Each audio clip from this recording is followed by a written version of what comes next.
اب آگے جو ہم آیات پڑھنے جا رہے ہیں اس میں بہت سخت تنبیہ اور دھمکی ہے ان لوگوں کے لیے جو آسمانی شریعت پر ایمان کے دعوے دار ہیں لیکن اس کو چھوڑ کے کسی اور قانون کے مطابق اپنی زندگی گزار رہے ہیں۔ اِنَّا أَنزَلْنَا التَّوْرَاةَ، یقیناً ہم نے ہی نازل فرمائی تھی تورات، فیہا ہدی و نور، اس میں ہدایت بھی تھی اور نور بھی، یحکم بہا النبیون الذین اسلموا، اس کے مطابق فیصلہ کرتے تھے انبیاء علیہم السلام جو کہ سب اللہ کے فرما بردار تھے۔ ظاہر ہے کہ تمام انبیاء علیہم السلام اللہ تعالیٰ کے فرما بردار تھے۔ للذین ہادوا، اور وہ فیصلے کرتے تھے یہودیوں کے لیے، یعنی انبیاء کرام علیہم السلام یہودیوں کے تمام فیصلے تورات کے مطابق کرتے تھے، جیسا کہ حدیث میں ہے کہ بنی اسرائیل کی سیاست اور حکومت کے معاملات انبیاء علیہم السلام کے ہاتھ میں ہوتے تھے، اس لیے وہی ان کے مابین تنازعات کا فیصلہ کرتے تھے۔ یہ بخاری کی روایت ہے۔ والربانیون والاحبار، اور درویش اور علماء، یعنی ان کے ہاں اللہ والے صوفیاء، علماء، فقہا بھی تورات کے مطابق فیصلہ کرتے تھے، بسبب اس کے کہ وہ کتاب اللہ کے نگران بنائے گئے تھے، یعنی انہیں ذمہ داری دی گئی تھی کہ یہ اللہ کی کتاب ہے، اس کی حفاظت کرنی ہے۔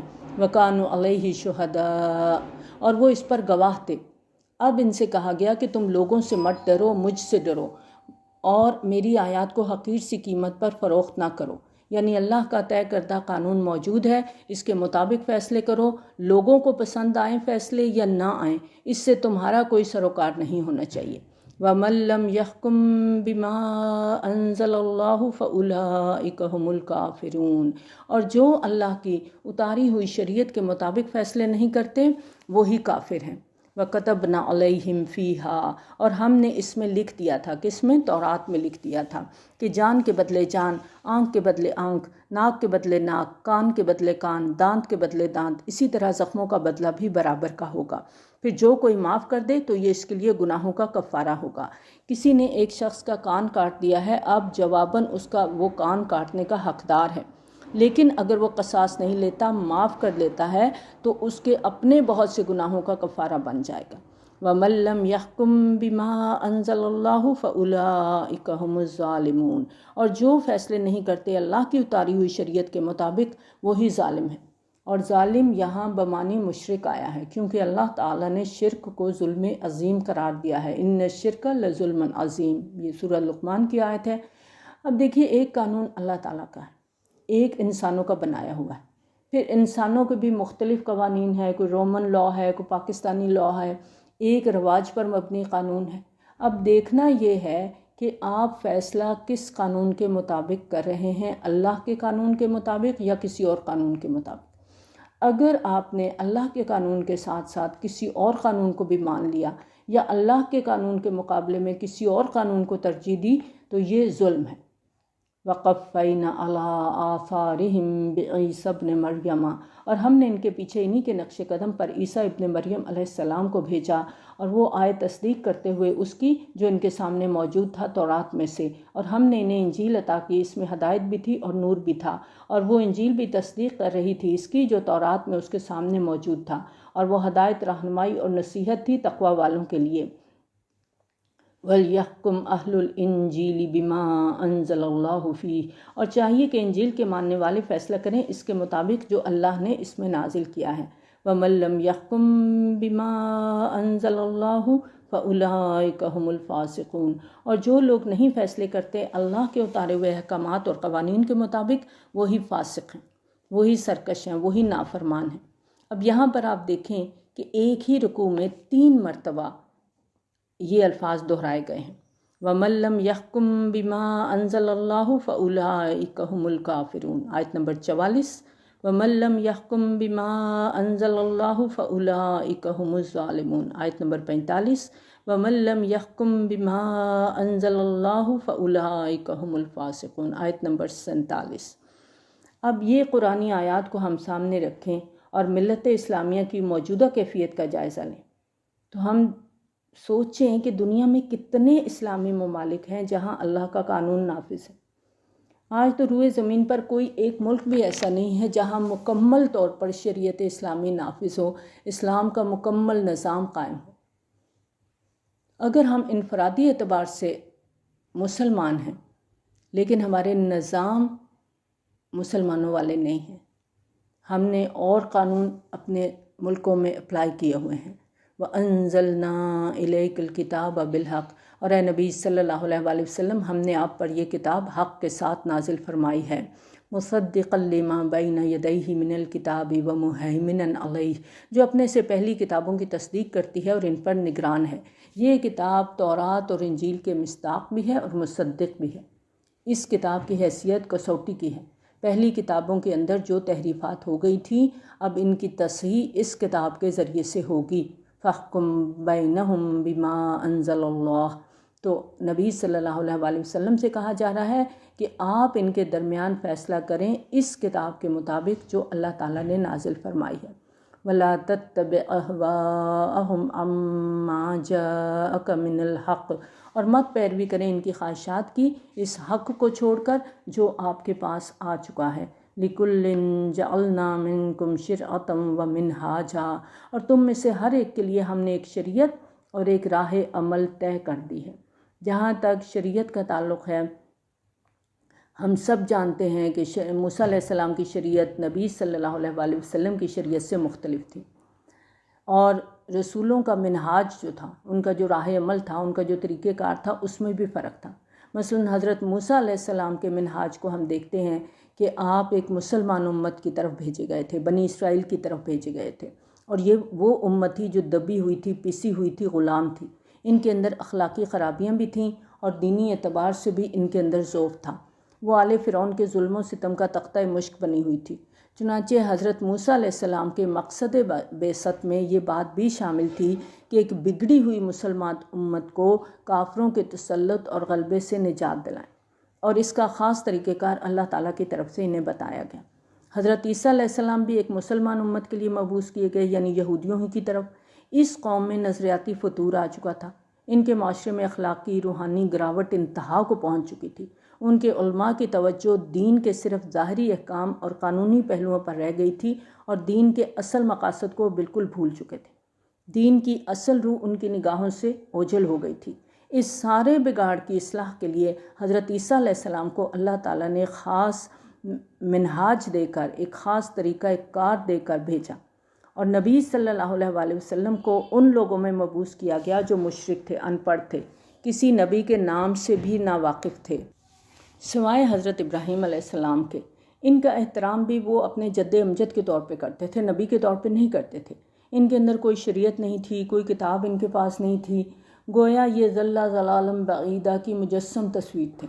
اور نبی صلی اللہ علیہ وآلہ وسلم نے اپنی دعوت اور تبلیغ کے ذریعے ان میں سے صحابہ کرام رضی اللہ تعالیٰ عنہم کی ایک عظیم جماعت پیدا کی، انہیں حزب اللہ بنایا۔ پھر اس جماعت کو ساتھ لے کر نبی صلی اللہ علیہ وآلہ وسلم نے کفر، شرک اور ائمہ کفر کے خلاف جہاد اور قتال کیا، اور بالآخر اللہ تعالیٰ کے دین کو معاشرے میں قائم کر دیا۔ یہ منہاج ہے نبی صلی اللہ علیہ وآلہ وسلم کا۔ تو اس آیت کا مفہوم لِكُلٍّ جَعَلْنَا مِنْكُمْ شِرْعَةً وَمِنْهَاجًا، کہ ہم نے تم میں سے ہر ایک کے لیے ایک شریعت اور منہاج یعنی ایک طریقہ کار، ایک راہ عمل مقرر کیا ہے۔ وَلَوْ شَاءَ اللَّهُ لَجَعَلَكُمْ أُمَّةً وَاحِدَةً، اللہ چاہتا تو تم سب کو ایک ہی امت بنا دیتا۔ وَلَكِنْ لِيَبْلُوَكُمْ فِي مَا آتَاكُمْ، مگر اس نے چاہا کہ وہ اس چیز میں تمہاری آزمائش کرے جو اس نے تم کو عطا کی ہے۔ یعنی اللہ کی حکمت اس بات کی متقاضی ہوئی کہ جس کو جو کچھ دیا گیا ہے اس کے حوالے سے اس کی آزمائش کی جائے۔ چنانچہ اب ہمارے لیے اصل اسوہ نہ تو حضرت موسیٰ علیہ السلام ہے، نہ حضرت عیسیٰ علیہ السلام ہے، بلکہ لَقَدْ كَانَ لَكُمْ فِي رَسُولِ اللَّهِ أُسْوَةٌ حَسَنَةٌ، سورۃ احزاب کی آیت نمبر 21 میں آتا ہے۔ تو نبی صلی اللہ علیہ وآلہ وسلم اب ہمارے لیے اسوہ ہیں۔ حضرت عیسیٰ علیہ السلام نے اگر شادی نہیں کی تو یہ ہمارے لیے اسوہ نہیں ہے۔ ہمیں نبی صلی اللہ علیہ وآلہ وسلم کے فرمان کو پیش نظر رکھنا ہے، جنہوں نے فرمایا نکاح میری سنت ہے، یہ ابن ماجہ کی روایت ہے، اور مزید فرمایا جس نے میری سنت کو لائق التفات نہ سمجھا اس کا مجھ سے کوئی تعلق نہیں، یہ بخاری کی روایت ہے۔ تو اصل حقیقت یہ ہے کہ تمام انبیاء علیہم السلام اللہ ہی کی طرف سے مبعوث تھے، ہر ایک کے لیے جو بھی طریقہ اللہ تعالیٰ نے مناسب سمجھا وہ ان کو عطا کیا۔ البتہ ہمارے لیے جو قابل تقلید طریقہ ہے وہ محمد صلی اللہ علیہ وآلہ وسلم کی سنت ہے۔ ہم پر فرض ہے کہ ہم اس طریقے کا گہرا شعور حاصل کریں، پھر اس راستے پر اسی طرح چلیں جس طرح نبی صلی اللہ علیہ وآلہ وسلم نے ہمیں چل کر دکھایا، جس طرح نبی صلی اللہ علیہ وآلہ وسلم نے دین کو قائم کیا، غالب کیا، ایک نظام برپا کیا، پھر اس نظام کے تحت اللہ تعالیٰ کا قانون نافذ کیا۔ اسی طرح ہمارا بھی فرض ہے کہ ہم امت مسلمہ کی حیثیت سے، امت وسط کی حیثیت سے اللہ کے دین کو قائم کرنے کی کوشش کریں۔ فاستبقوا الخیرات، تو تم نیکیوں میں ایک دوسرے سے آگے نکلنے کی کوشش کرو۔ اصل کرنے کا کام یہ ہے، دنیا کی دوڑ مت لگاؤ، آگے نکلنا ہے تو نیکیوں میں آگے نکلو، نیکیوں میں دوڑ لگاؤ۔ الی اللہ مرجعکم جمیعا، وجہ کیا ہے کیوں نیکیوں میں دوڑنا ہے؟ کیونکہ سب کی واپسی اللہ کی طرف ہے۔ الی اللہ مرجعکم جمیعا، ہم میں سے ہر ایک، مجھے بھی، آپ کو بھی، ہم سب کو ایک دن اللہ کی طرف لوٹنا ہے، اور جب ہم لوٹیں گے تو کیا ہوگا؟ فَيُنَبِّئُكُم بِمَا كُنتُمْ فِيهِ تَخْتَلِفُونَ، تو وہ تمہیں بتا دے گا ان چیزوں کے بارے میں جن میں تم اختلاف کرتے رہے۔ دنیا کے جو اختلاف آج ہم کر رہے ہیں اللہ کے دین کے بارے میں، اللہ کی کتاب کے بارے میں، وہ سب قیامت کے دن کھول دیے جائیں گے۔ وَأَنِحْكُم بَيْنَهُم بِمَا أَنزَلَ اللَّهُ، اور فیصلے کیجیے ان کے درمیان اس شریعت کے مطابق جو اللہ نے اتاری ہے۔ وَلَا تَتَّبِعْ أَهْوَاءَهُمْ، اور ان کی خواہشات کی پیروی مت کیجیے۔ آج ہم اپنے آپ کو دیکھتے ہیں، ہمارا کیا حال ہو چکا ہے، کن لوگوں کی خواہشات کی پیروی کر رہے ہیں۔ آج ایمانداری سے ہم اپنے آپ کو ہی صرف چیک کریں نا، کہ احکام الہی کو ہم نے پس پشت ڈال دیا، سیاسی پیشواؤں کی خواہشات کی پیروی کر رہے ہیں، ان کا جو دل چاہتا ہے وہ قانون بنا دیتے ہیں، جو چاہتے ہیں فیصلہ کرتے ہیں، پوری قوم اس کی پابند ہو جاتی ہے۔ ہم اس جال سے صرف اسی صورت میں نکل سکتے ہیں کہ ہم اپنے اندر ایمان کی طاقت پیدا کریں، قربانیاں دیں، اپنی جانیں لڑائیں، تاکہ اللہ کا دین قائم ہو، پھر اس دین کے مطابق ہمارے فیصلے ہوں۔ یہاں پر نبی صلی اللہ علیہ وآلہ وسلم کو ایک بار پھر سے تاکید کی جا رہی ہے کہ آپ ان کی خواہشات کی پیروی مت کریں، اللہ کے احکامات کے مطابق فیصلے کریں۔ وَاحْذَرْهُمْ أَن يَفْتِنُوكَ عَن بَعْضِ مَا أَنزَلَ اللَّهُ إِلَيْكَ، اور ان سے ہوشیار رہیے، ایسا نہ ہو کہ یہ لوگ آپ کو ان میں سے کسی چیز سے منحرف کر دیں جو اللہ نے آپ پر نازل کی ہے۔ یعنی نبی صلی اللہ علیہ وآلہ وسلم سے کہا جا رہا ہے کہ آپ کو ہر طرف سے دباؤ آئے گا، لیکن آپ کو ثابت قدمی سے کھڑے رہنا ہے۔ کہاں؟ اس شریعت پر جو اللہ تعالیٰ نے نبی صلی اللہ علیہ وآلہ وسلم پر نازل فرمائی ہے۔ فَإِن تَوَلَّوْا، پھر اگر وہ روح گردانی کریں، فَعَلَمْ أَنَّمَا يُرِيدُ اللَّهُ أَن يُصِيبَهُم بِبَعْضِ ذُنُوبِهِمْ، تو جان لیجئے کہ اللہ تعالیٰ انہیں ان کے بعض گناہوں کی سزا دینا چاہتا ہے۔ بڑی لرزا دینے والی بات ہے کہ اگر ہم اپنے ملک کے اندر اسلام کو قائم نہیں کرتے، ہماری ساری کوششوں کے باوجود دین نافذ نہیں ہوتا، تو اس کا مطلب یہ ہے کہ اللہ کے عذاب کا کوئی کوڑا ہمارا مقدر ہو چکا ہے۔ یہاں پر بڑی واضح الفاظ میں بات بتا دی گئی ہے کہ اگر اللہ کے احکامات سے ہم منہ موڑیں گے، شریعت کے فیصلوں کا انکار کریں گے، تو جان لو کہ اللہ تعالیٰ در حقیقت ان کے گناہوں کی پاداش میں ان پر عذاب نازل کرنا چاہتا ہے۔ فَعَلَمْ أَنَّمَا يُرِيدُ اللَّهُ أَن يُصِيبَهُم بِبَعْضِ ذُنُوبِهِمْ، پیچھے آگے سورۃ بروج میں بھی آتا ہے نا، اِنَّ بَطْشَ رَبِّكَ لَشَدِيدٌ، کہ بے شک تیرے رب کی پکڑ بڑی سخت ہے۔ وَإِنَّ كَثِيرًا مِّنَ النَّاسِ لَفَاسِقُونَ، اور اس میں کوئی شک نہیں کہ لوگوں میں سے اکثریت فاسق ہے، نافرمان ہے۔ أَفَحُكْمَ الْجَاهِلِيَّةِ يَبْغُونَ، کیا یہ جاہلیت کے فیصلے چاہتے ہیں؟ جاہلیت سے مراد نبی صلی اللہ علیہ وآلہ وسلم کی بعثت سے پہلے کا دور ہے۔ یعنی کیا قانون الہی نازل ہونے جانے کے باوجود یہ لوگ جاہلیت کے دستور، اپنی پرانی روایات، اپنے آباء و اجداد کی رسومات پر عمل کرنا چاہتے ہیں؟ کیا یہ اسی نہج پر چلنا چاہتے ہیں جس پر ان کے آباء و اجداد چل رہے تھے؟ وَمَنْ أَحْسَنُ مِنَ اللَّهِ حُكْمًا لِقَوْمٍ يُوقِنُونَ، اور اللہ کے حکم سے بہتر کس کا حکم ہو سکتا ہے ان لوگوں کے لیے جو یقین رکھنے والے ہیں۔ اللہ تعالیٰ سے دعا ہے کہ اللہ تعالیٰ ہمیں یقین اور ایمان حقیقی کی دولت عطا فرمائے، آمین۔ یا ایہا الذین آمنوا لا تتخذوا اليہود والنصارى اولیاء، اے ایمان والو، یہود اور نصارہ کو اپنا دلی دوست نہ بناؤ۔ بعضهم اولیاء بعض، وہ آپس میں ایک دوسرے کے دوست ہیں، بعض بعض کے پشت پناہ ہیں، مددگار ہیں۔ یہ در حقیقت ایک پیشین گوئی تھی جو اس دور میں آ کر پوری ہو رہی ہے۔ جب قرآن نازل ہوا تو صورتحال وہ تھی جو ہم اس صورت کی آیت نمبر 14 میں پڑھ کے آئے ہیں، فَأَغْرَيْنَا بَيْنَهُمُ الْعَدَاوَةَ وَالْبَغْضَاءَ إِلَى يَوْمِ الْقِيَامَةِ، بس ہم نے ان کے مابین عداوت اور بغض کی آگ بھڑکا دی ہے روز قیامت تک کے لیے۔ چنانچہ عیسائیوں اور یہودیوں کے درمیان شدید دشمنی رہی، آپس میں کشت و خون ہوتا رہا، لیکن یہاں فرمایا بعضهم اولیاء بعض۔ یہ جو پیشن گوئی تھی یہ اب 20ویں صدی میں آ کے پوری ہوئی ہے۔ 1917 میں جو ڈکلیریشن ہوا اس کے بعد کی صورتحال میں ان کا باہمی گٹھ جوڑ شروع ہوا، جس کے نتیجے میں برطانیہ اور امریکہ کے زیر اثر اسرائیل کی حکومت قائم ہوئی۔ اب بھی اگر اسرائیل کی حکومت قائم ہے تو انہی عیسائی ملکوں کی پشت پناہی کی وجہ سے قائم ہے۔ عیسائی اب یہودیوں کی اس لیے پشت پناہی کر رہے ہیں کہ ان کی ساری معیشت یہودی بینکاروں کے زیر تسلط ہے۔ عیسائیوں کی معیشت پر یہودیوں کے قبضے کی وجہ سے یہود اور نصارہ کا یہ گٹھ جوڑ اتنا مستحکم ہو چکا ہے کہ آج عیسائیوں کی پوری عسکری طاقت یہودیوں کی پشت پر ہے۔ وَمَن يَتَوَلَّهُم مِّنكُمْ فَإِنَّهُ مِنْهُمْ، اور تم میں سے جو کوئی ان سے دلی دوستی رکھے گا وہ انہی میں سے ہوگا، یعنی جو ان سے دوستی کے معاہدے کرے گا، ان سے مدد کا حمایت کا طلبگار ہوگا، ہماری اللہ تعالیٰ کی نگاہوں میں وہ یہودی یا نصرانی ہوگا۔ ان اللہ لا یہدی القوم الظالمین، یقیناً اللہ ایسے ظالموں کو ہدایت نہیں دیتا۔ آج آپ دیکھیں کہ ہمارے اکثر مسلمان ممالک کی پالیسیاں کیا ہیں اور قرآن کا فتویٰ کیا ہے۔ یہ ابھی ہم نے آیات پڑھی ہیں، یہ اللہ تعالیٰ کی طرف سے۔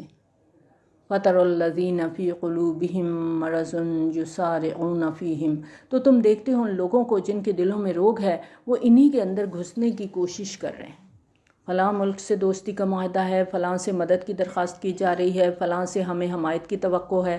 ساری بھاگ دوڑ، ساری تگ و دو، ساری خارجہ پالیسی ہماری یسارعون فیہم کی عملی تصویر ہے، اس لیے کہ ان کے دلوں میں روگ یعنی نفاق ہے۔ اگر ان پر اللہ پر ایمان ہو، اعتماد ہو، یقین ہو، اللہ تعالیٰ کے ساتھ ان کا رشتہ خلوص اور اخلاص کا ہو، تو پھر یہ اللہ سے مدد کے امیدوار ہوں۔ ان تنصر اللہ ینصرکم، سورۃ محمد کی آیت نمبر 7، اگر تم اللہ کی مدد کرو گے وہ تمہاری مدد کرے گا۔ تو پھر اس آیت پر ہمیں یقین ہونا چاہیے، یہ اللہ کا وعدہ ہے۔ یقولون نخشی ان تصیبنا دائرہ، وہ کہتے ہیں ہمیں اندیشہ ہے کہ ہم گردش زمانہ اور کسی مصیبت کے چکر میں نہ پھنس جائیں، یعنی ہم جو یہود اور نصارہ کے ساتھ تعلقات بنا کر رکھتے ہیں وہ اس لیے کہ کل کلاں کو کسی ناگہانی آفت سے ہم اپنے آپ کو بچا سکیں۔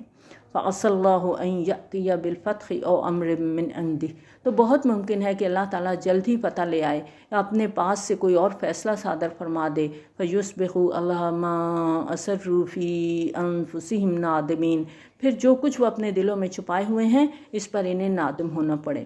انہیں معلوم ہو جائے کہ جن کی دوستی کا سہارا انہوں نے اپنے زوم میں لے رکھا تھا وہی انہیں دھوکہ دے رہے ہیں۔ وہ ایک مصرع ہے نا کہ جن پہ تکیہ تھا وہی پتے ہوا دینے لگے۔ وَيَقُولُ الَّذِينَ آمَنُوا أَهَٰؤُلَاءِ الَّذِينَ أَقْسَمُوا بِاللَّهِ جَهْدَ أَيْمَانِهِمْ إِنَّهُمْ لَمَعَكُمْ، اور اس وقت اہل ایمان کہیں گے کیا یہ وہی لوگ ہیں جو اللہ کی قسمیں کھا کھا کر کہتے تھے کہ وہ تمہارے ساتھ ہیں؟ حبطت اعمالهم فاصبحوا خاسرین، ان کے تمام اعمال اکارت ہو جائیں گے اور وہ خسارے والے بن کر رہ جائیں گے۔